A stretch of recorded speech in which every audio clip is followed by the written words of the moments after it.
Welcome to Positive Path, a podcast ministry of Unity of San Antonio. Reverend Nina Clark, our senior minister, extends an invitation for you to join us in person on Sundays at 11 o'clock. Unity of San Antonio is a progressive spiritual community where everyone is welcome to attend and serve. We have many opportunities for you to get plugged in, including an active youth and family ministry, classes and workshops, fellowship after church, and many more fun events throughout the year. For more information, check out our website at unityofsa.org. Now, let's get into this week's message. So there comes a moment for all of us, a crossroads in our lives, so to speak, where a feeling washes over us and we find ourselves wondering if what we've taken to be so important is really all that important. I like to think of it as a, what's it all about, Alfie, moment, which is a 1996 Bacharach song, if you're not familiar with that, if either my tune or the title didn't ring a bell.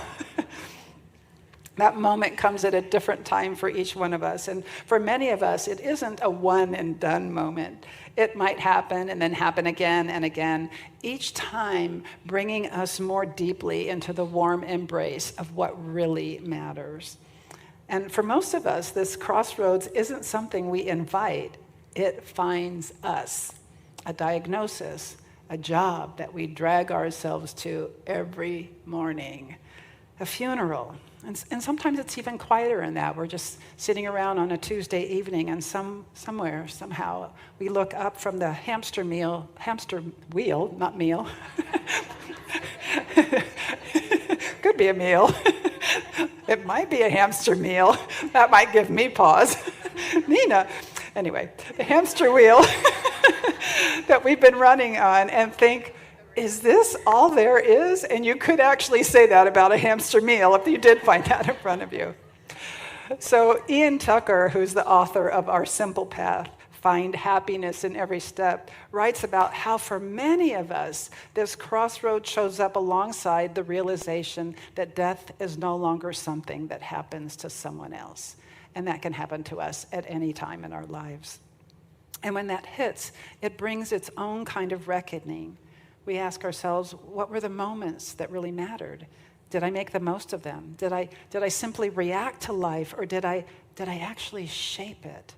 Did I live the life that I wanted, or did I live the life that everyone else expected me to live? For me, one of those crossroads moments happened when I turned 60. At 50, I was like, cool, half a century, that's a long time. But at 60, I suddenly was very aware that I might have only 20, maybe 30 years left if I'm lucky. And that left me thinking, so what do I want to do with the rest of this time? And so I put a quote on my desktop that says, remember that I am creating tomorrow, today. And what do I actually want to experience with the time that's remaining to me? For Ian, his crossroads found him one Christmas Eve as he sat alone with a glass of red wine. The presents were wrapped, rest of the family was all in bed, and at that point in time, he was highly successful, and by all rights, it should have just been another evening enjoying the fruits of his labor. But for some reason, it wasn't. He had this sudden feeling that it was time to give it all up, to walk away from all of the things until that very moment had seemed so important and that had been the point of it all for him. And he found himself pen in hand, and within moments, the following found its way onto the paper in front of him. He wrote, "Love's whisper. There comes a time in everyone's life when a gentle light begins to shine within, a calling for you to realize what really matters. How making others laugh makes you laugh more. How reducing others' fear makes your own disappear. how being grateful for the little things brings even bigger things to you, and that how peaceful you are is the true measure of success. Have you heard love's whisper yet? Myrtle Fillmore, one of Unity's co-founders, had a version of this same reckoning. She had spent years devoted to physical healing, helping and watching people get well, and she loved it. But somewhere along the way, she came to a deeper realization.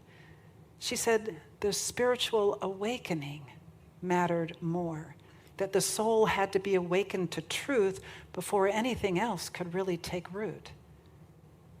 And Carl Jung had something to say about this as well. Jung compared life to a single day. And so in the morning of life, our values chase career, status, and the like. But somewhere along the way, there's a shift, and we step, in Jung's words, thoroughly unprepared into the afternoon of our lives. And in that afternoon, we go looking for something that actually gives our lives meaning. So how about you?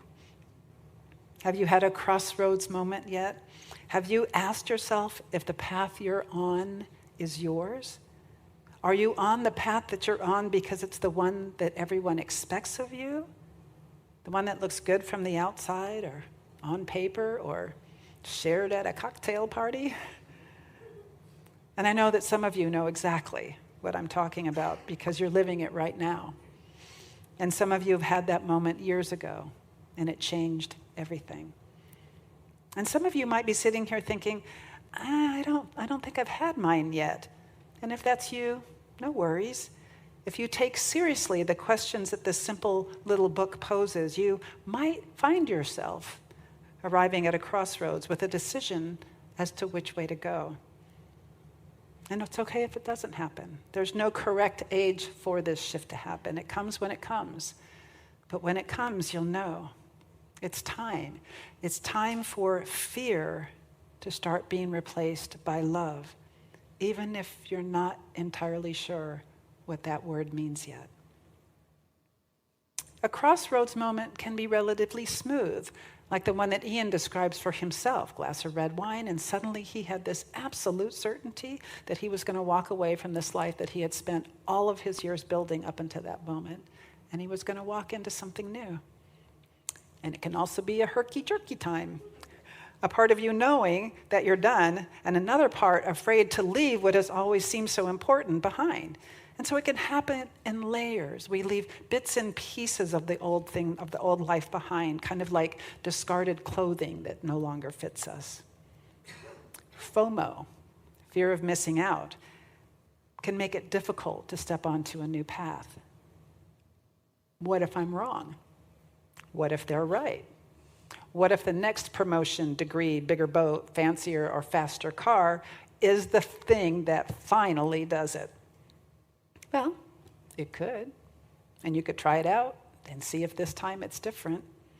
And when it turns out not to be, that simple path, less traveled, will be waiting for you.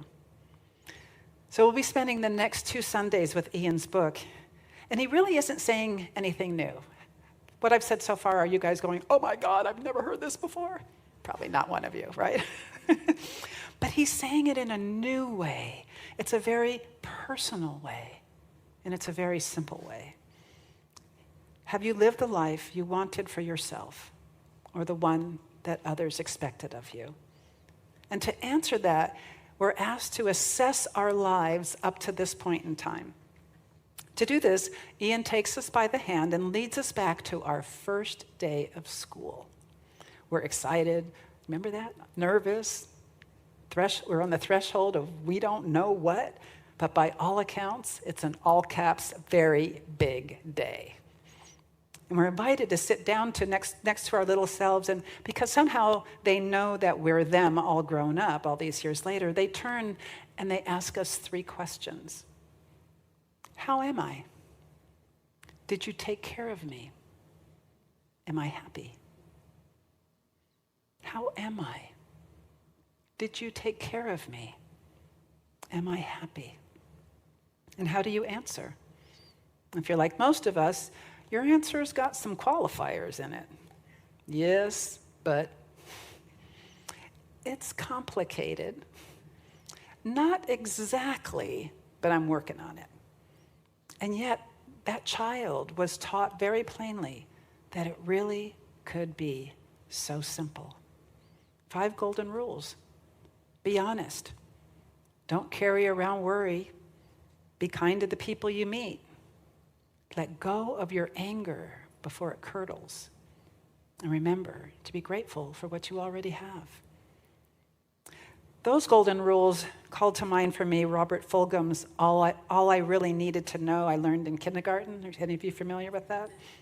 He wrote that most of what we really need to know about living well, we learned in kindergarten. Share what you have. Play fair. Clean up your own mess.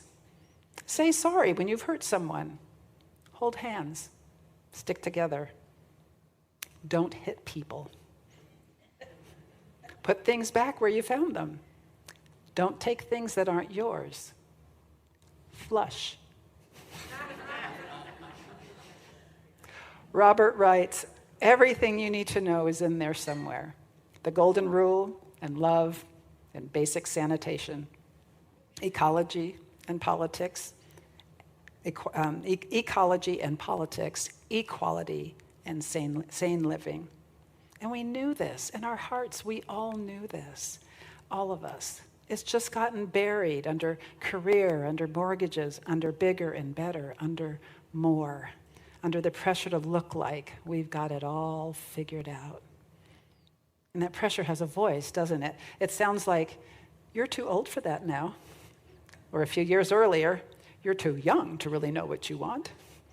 It sounds like sizing yourself up next to everybody else in the room. Who's ahead? Who's behind? Who's judging you? Who are you silently judging back? It sounds like a low hum of not quite enough. Eat this, don't eat that. Wear this, lose the weight, gain the muscle, be successful, be cool, get the promotion, the house, the person who everyone will admire for all the stuff that they've obtained. And none of this is new information for any of us. We've been swimming in it for so long that we've mostly stopped noticing the water. But every single one of those voices is pointing us towards the same lie, that happiness is one more accomplishment away, one more approval away, one more arrival away from where we currently are. And so Ian wrote this book to encourage us to reflect on what really matters to us. Most of us live lives that are either not fully our own or that are completely not our own. But we can live lives of peace filled with an inner calm that money, success, or material possessions cannot buy. He's inviting us into a way of life that does not bind our happiness to some outcome or have it depend on something that will eventually become obsolete or discarded. Ultimately, Ian is offering us an opportunity for a self-created crossroads moment.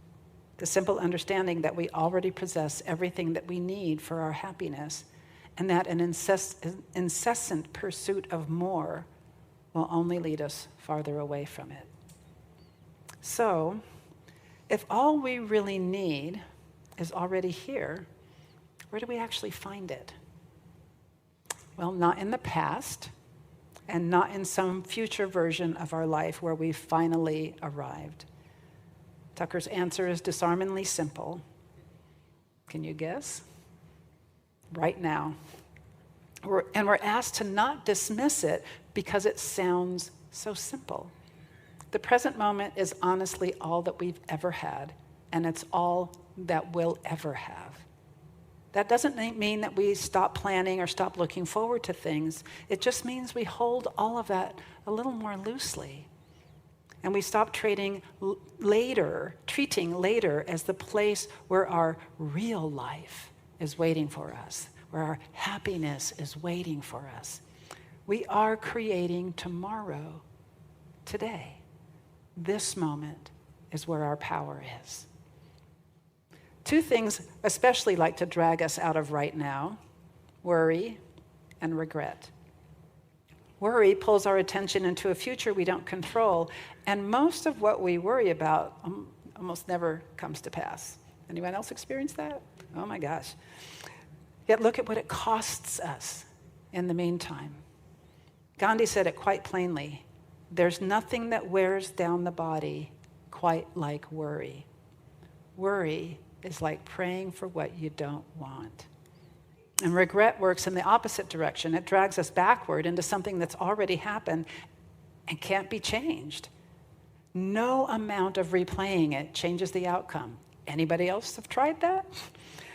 Nothing we can do or say or buy can change that it happened. It now only exists in our own mind, and revisiting it over and over and over just spends down our joy for no return. And the invitation isn't to pretend that it didn't happen.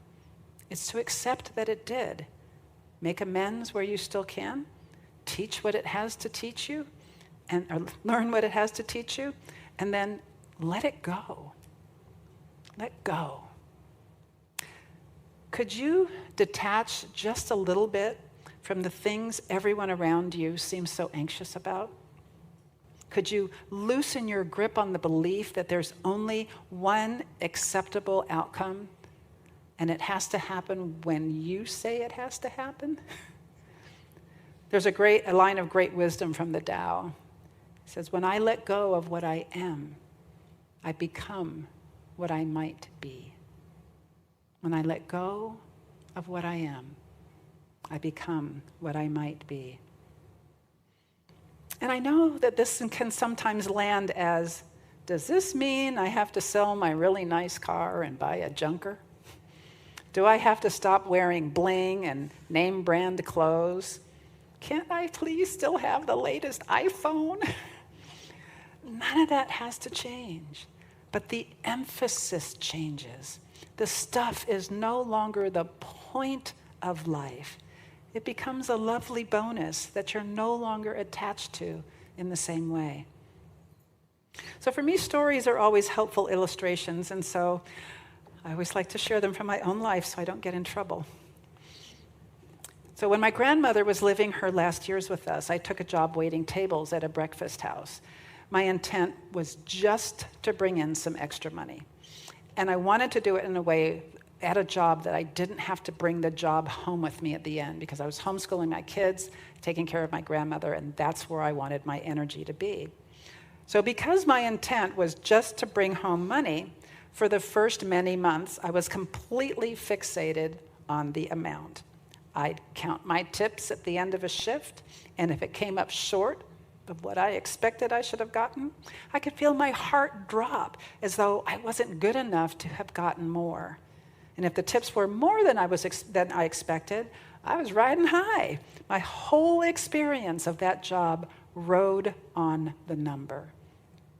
And at the time, I was working through A Course in Miracles, and something in that material, combined with a handful of other small moments that kind of kept nudging me, inspired me to try an experiment.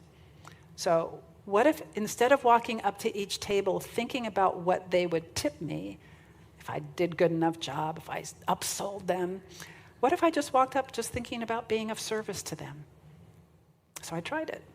I took my focus off the tips that I would make, and instead I approached each table with the intention of being in service to whoever was sitting there. And within a couple of weeks, something shifted in me. I felt like a new sense of purpose rising up in me. My work began to have meaning. I was no longer there to make money, but to be a blessing. And I began to enjoy my work more, and I was more present while I was there. And my customers, without me really trying to make this happen, were happier too. And sidebar, my coworkers began to get along better as well. What had started off as kind of an antagonistic environment began to shift towards them laughing more and supporting each other. But here's the part that still gets me. My tip income went up by about 25%. Not because I was chasing it, but because I'd taken the path at the crossroads towards more meaning in my life, not more money. And that's the whole shift that this series is pointing towards. Not get more, become more, climb to the next level of, fill in the blank. The opposite. It's about shedding what isn't really us so that what's true underneath has more room to breathe. As long as I thought I was there for the money, my joy was at the mercy of whether I'd made enough or not. But once I shed that idea, work became joy. So here's this week's invitation. I invite you to just contemplate. And you don't have to do anything about it right now, but just contemplate. Are you living a life someone else chose for you, or the one you want to be living? And next week, we'll start talking about what actually to do with what we find at this crossroads, starting with forgiveness and gratitude. Thank you for listening today. I want to invite you to check out our Positive Path meditations. You can take a listen anytime you need to recenter and realign. Have a wonderful day.